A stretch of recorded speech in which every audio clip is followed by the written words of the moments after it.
Welcome back to another tutorial of Kotlin for Beginners playlist. Sometimes when you are creating your application, you might need to create classes that have only one purpose, which is holding data. And Kotlin facilitates creating such classes with a unique type of classes called data classes. Now, before learning about data classes or before we jump into making a data class, I'm going to show you the difference between a regular class and a data class. So let's first create a person class that has two properties, val name of type string and val age of type int. And here I'm going to make two objects or two instances of this class which will have the same values for their attributes. So John for the name and 14 for the age. Duplicate the line and just change the variable's name. Now we certainly know that both of these objects are equal because they have the same values. And if we try to print their equality with the equals operator, you could use the equal operator or the dot equals function. Both will call the equals function. If you press Ctrl left click on the operator, it will take you to the equals function. And similarly, when you press on the equals function, it will take you to the equals function. So choose any of these, both will work. Now if you try to run the program, we will get the result as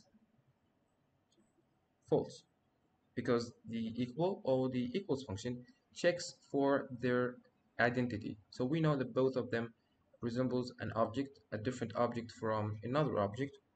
So it doesn't check for their attributes values, it checks for their identity. Now how to change the implementation of the equals function? We have to override it within our class. If you press Ctrl O, we will have the equals function here.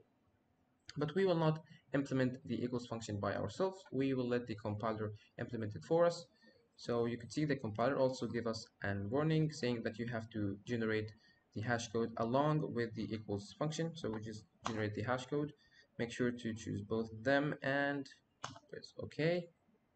Now here's the implementation of the hash code function, but it didn't implement the equals function. So we're gonna delete it and we're gonna have another error or warning, and here comes the implementation of the equals function.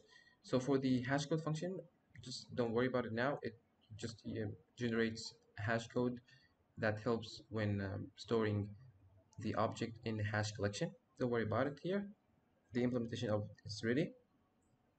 Now for the hash or for the equals function, here is the implementation by the compiler. It just checks the properties on the classes and just returns a boolean value accordingly to the conditions.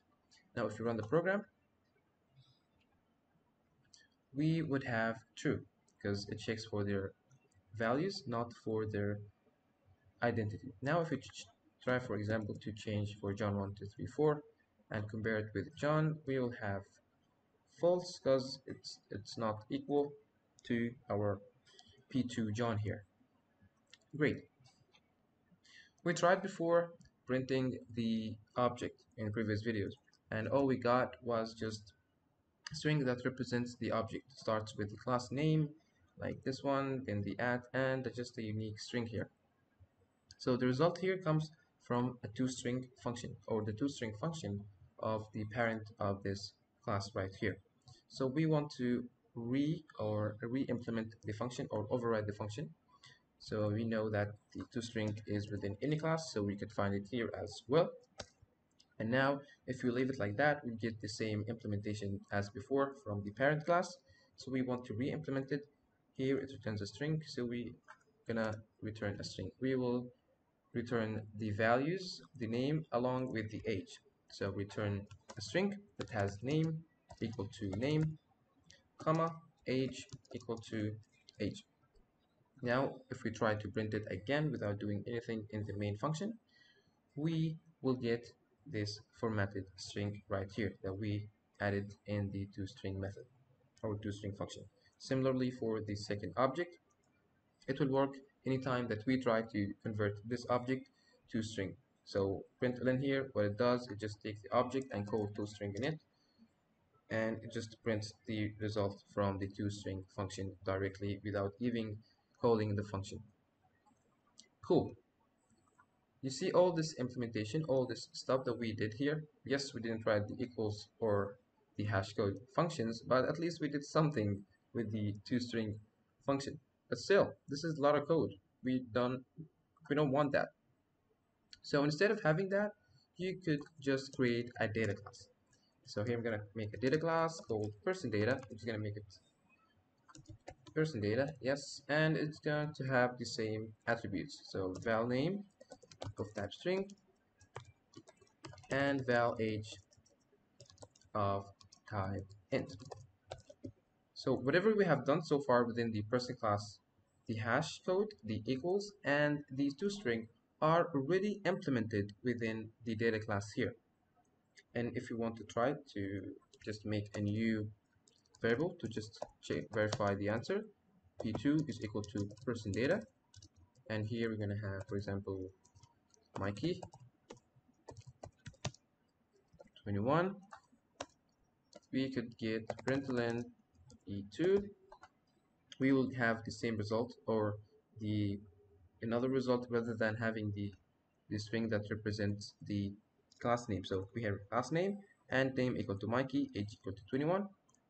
If we try to have another variable just to check for their equality, p1 is equal to p3. I'm just going to call it p3 here. We will have that again as true. So data class saves you or so data class helps you to avoid writing all this code by yourself and just having a data class that will have the hash code, equals, and toString functions implemented for you. As data classes have been designed to hold and resemble data, always make sure to have at least one property within the primary constructor of a data class that resembles that data. Not doing so will cause you a syntax error because you have to have at least one property here. And whenever you declare your properties, always use val or var keyword. You cannot leave them without the var or the val keyword. If you want to make them immutable, use the val, mutable for the var.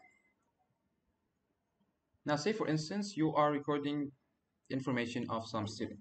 So I'm going to make a new object of the student class right here. The name is going to be just some name and the modules count is going to be 4. Now, whenever you want to change the modules count, you're going to just say student.count is equal to 4. You cannot change it because it's a var. You're going to make it a var. Now it will work. But what if you want to change the variable or change the value and save the new student after modification in a new variable? For that, we're going to use a copy function. And this copy function also has been generated when you create your data class. So I'm going to make a val student after modifications is equal to student.copy. And here it takes the name or the count. It depends on what you want to modify. So I only want to modify the modules count to be 5. And as you can see, if you press Ctrl Q, the copy returns a student. And now I'm going to print the old student and the student after modifications. So old student is going to be student. New student is going to be student after modifications. Let's run the program. Yeah, this is not a list. Run the program again. And here comes the result. So old student is a student, name is this student, and the count is 4. And for new student, the count is 5. That was it for today's video. Thank you for watching and see you in the next one.